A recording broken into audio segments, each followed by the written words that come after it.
Like I was introduced, my name is Kamal Tamawa. I work with the GSMA. And if you permit me, I'll just share a couple of slides just to add some context to my contribution to this conversation.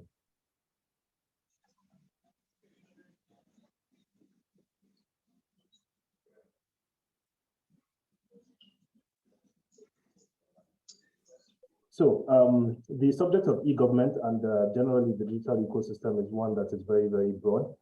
So my intention today really is just to be providing some additional context, which I hope will aid and also contribute to the conversation that will be had by the panelists. But just to give a brief introduction of the GSMA, we are a trade association that represents the global mobile industry. We started operations back in 1987. And as at the end of last year, we had over 750 mobile operator members, another 400 plus companies in the broader digital ecosystem, and even a couple of ministries and regulators from around the world. One of the things I think that we are very well known for is the hosting of the Mobile World Congress, which is a conference that is hosted in Barcelona every year in February. But other than that, we do a lot of research and look into insights in the mobile industry with the objective of finding ways to ensure that the citizens of the globe basically benefits from the delivery of the technology itself. Now, looking at a little bit at the context from a connectivity side when we speak of Nigeria, we have come a long way over the last decade in terms of how the industry has grown basically to be able to connect people. Back in 2011, we had just under 70 million unique mobile subscribers, whereas by the end of 2021, we're looking at over 100 million unique mobile subscribers. Most of the connectivity is, well, it used to be on 3G 3G networks back in 2011. We're seeing a very significant shift away from that legacy technology and more towards broadband connectivity, with a lot more users now being on 3G and 4G growing very, very rapidly. 5G as well has just been launched this year, and we hope to be seeing some significant growth over the next couple of years. Smartphone penetration has also been improving in that time, where we had just 8.3% of the connectivity in the country on smartphones. As at the end of 2021, we were heading almost towards half of the connectivity in the country being smartphone enabled. And this is all being powered by a lot of investments by the private sector in terms of providing the infrastructure that will make this connectivity possible. So in 2011 alone, you had the private sector in terms of operators investing over $1 billion in building out infrastructure. In 2021 alone, we saw almost $2 billion as well being invested in building out infrastructure. And what is all of that is enabling in terms of the technology mix, and this is according to the NCC, is that 99.8% of the connectivity that we now have in the country is based on mobile technology, where 0.1% is based on fixed wired and also on other technologies that are based on voice over IP. But what all of this is still enabling is the fact that there is a bridging of the digital divide. We're seeing that happening. However, there is still a gap that exists. So in terms of the coverage that is being provided right now, where we had just over 40% as of 2014, by the end of 2021, less than 20% of the population of the country was not within reach of a mobile broadband network. So keep that term in mind, within reach of a mobile broadband network. However, usage is now a completely different kettle of fish.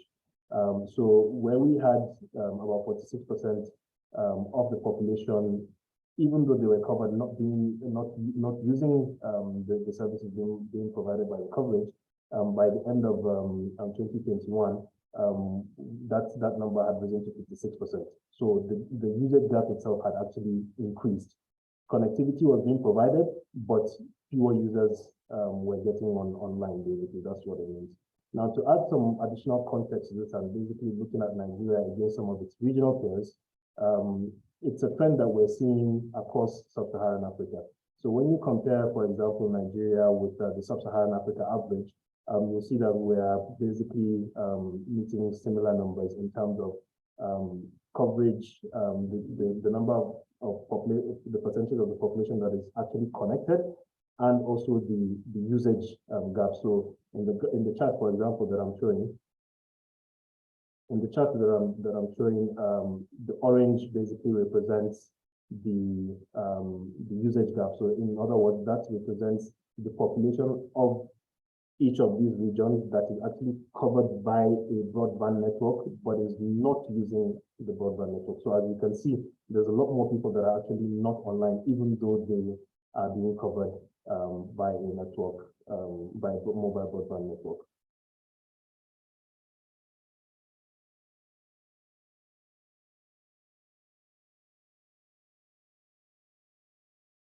Now, why are people not getting connected? There are a number of reasons to this.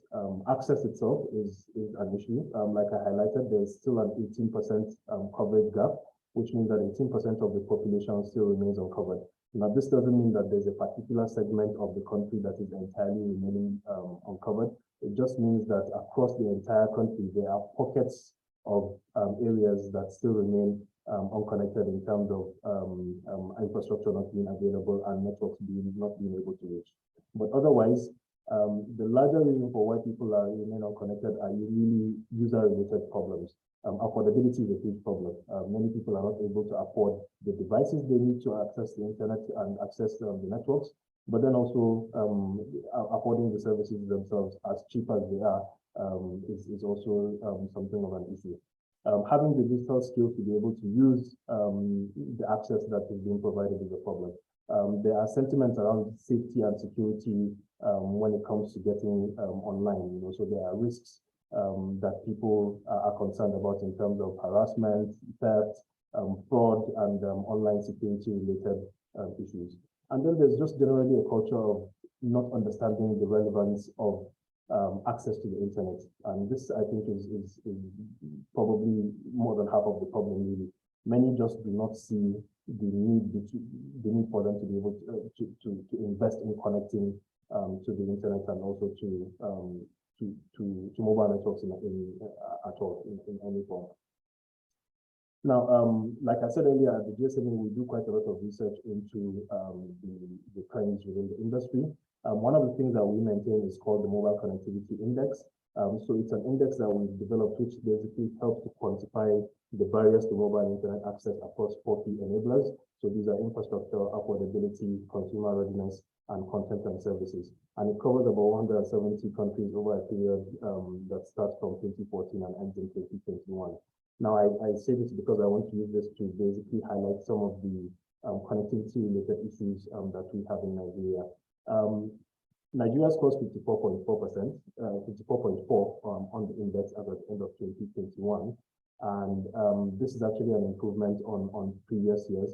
But one of the things that I want to highlight here is under the enablers, as you can see, and within the dimensions that are under the enablers, one of the areas that Nigeria is scoring fairly low is in terms of content and services, and particularly when it comes to local relevance. When you dig deeper into local relevance, some of the components that contribute to this particular indicator include e-government score, for example, is one of the significant contributors to this index. Now, the e-government score is an indicator that is developed by the United Nations, which basically helps to sort of give an index score based on an e-government survey that the UN conducts across countries, basically gauging how ready countries are in terms of delivering digital services and digital social services for their citizens. So, like I mentioned earlier, Nigeria, again, is scoring fairly average when it comes to delivery of e-government services. And just to give some context here, as good as it may look in terms of how we're doing when it comes to delivery of e-government services, when you compare that to, again, its regional peers, you will see that there are quite a number of countries that are well ahead of Nigeria in terms of the delivery of e-government services. And this means that there is quite a bit of room for us to meet. So the red in the very beginning, the red bar at the very beginning is Nigeria, followed by the Sub-Saharan Africa average. So when you compare Nigeria to the Sub-Saharan Africa average, yes, indeed, we are doing well. However, when you begin to compare to other market leaders and regional peers in sub-Saharan Africa, such as Mauritius, South Africa, Kenya, Tanzania, Namibia, Rwanda, and Ghana, you will see that there is actually a gap that we need to bridge in terms of the delivery of e-government services. So, how basically then do we look at the role of connectivity in terms of delivering e-government services? Right, there are, from our perspective, there are typically 4 main steps that are involved in the delivery of public services through digital forms.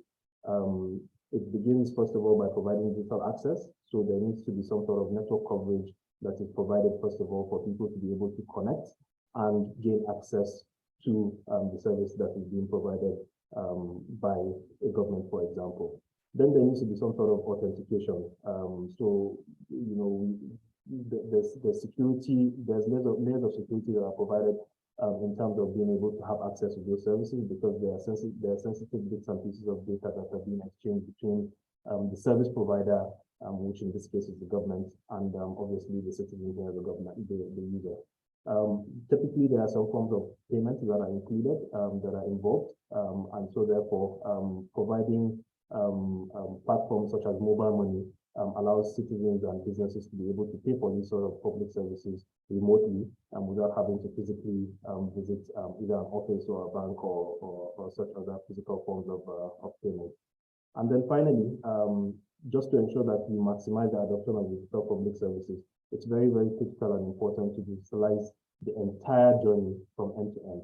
So ensuring that the service delivery to the fullest extent is captured digitally is critical. There's no gainsaying in the fact that the benefits are maximized when you avoid situations where citizens are only able to do part of the process online, and then they still have to go physically to an office. So take visa application processes, for example. Many countries nowadays have completely digitalized that process. There are experiments that were conducted, for example, in places like Madagascar between the tax authority and the World Bank, where they looked into using text messages to remind citizens of timing for filing of taxes. You know, and this basically resulted in about $329 US in revenues for every single $1 they expended in sending text messages. We've seen a similar experiment as well being run in Rwanda and producing similar type of results. So this brings us basically to how some of the things that we need to do as a policy and regulatory environment to ensure that this connectivity continues to grow and is provided to citizens so that they can gain full benefits of e-government services. Creating that right policy and regulatory environment is very important to ensure that network investment continues and also growing that service adoption. And this is where licensing practices are absolutely important. You know, when you're licensing service providers, ensuring that they have the right obligations, ensuring that they are licensed within the right conditions, and then providing them with the right comfort to ensure that investor risk is minimized is very, very critical. Regulatory reforms are very critical. The environment that we currently exist in, the digital ecosystem, is constantly evolving. So having a regulatory framework that is nimble, one that is flexible and is easily adaptable to today's needs is very, very important. Gone are the days when we need to have very, very rigid types of regulatory frameworks such that they stifle innovation and stifle the delivery of services. Fiscal and taxation policies are very, very important nowadays. I think the previous speaker mentioned right of way fees, for example, and we see this hampering quite a lot of deployment of fiber infrastructure across the country. But outside of that, even imposing of taxes that will basically have a negative impact on people's abilities to be able to afford these services is key. So we need to approach our fiscal policy designs from the perspective of ensuring that we are creating one that first of all encourages investment in deployment of infrastructure, and then secondly also does not discourage the usage of services and also access to e-government services.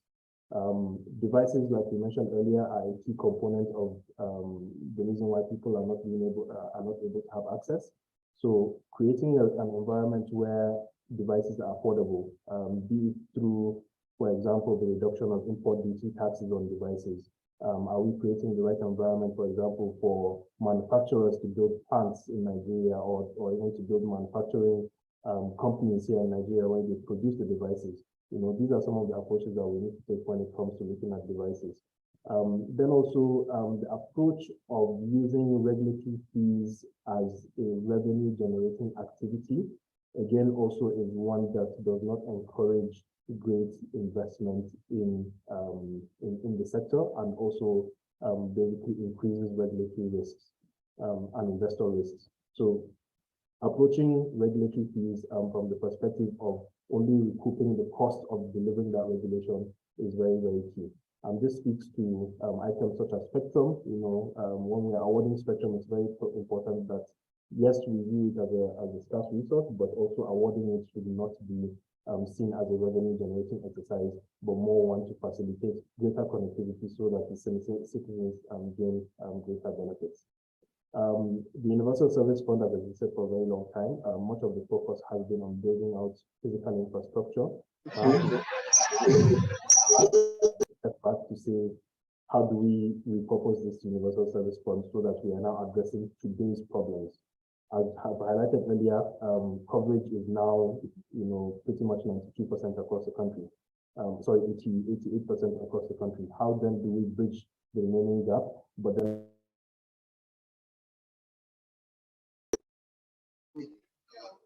all right. Thank you so much for the paper. So we'll be moving into the panelist session now. And it's important on the I've actually seen this in different areas, government to government. We've seen it government to citizen. We also talked about it government to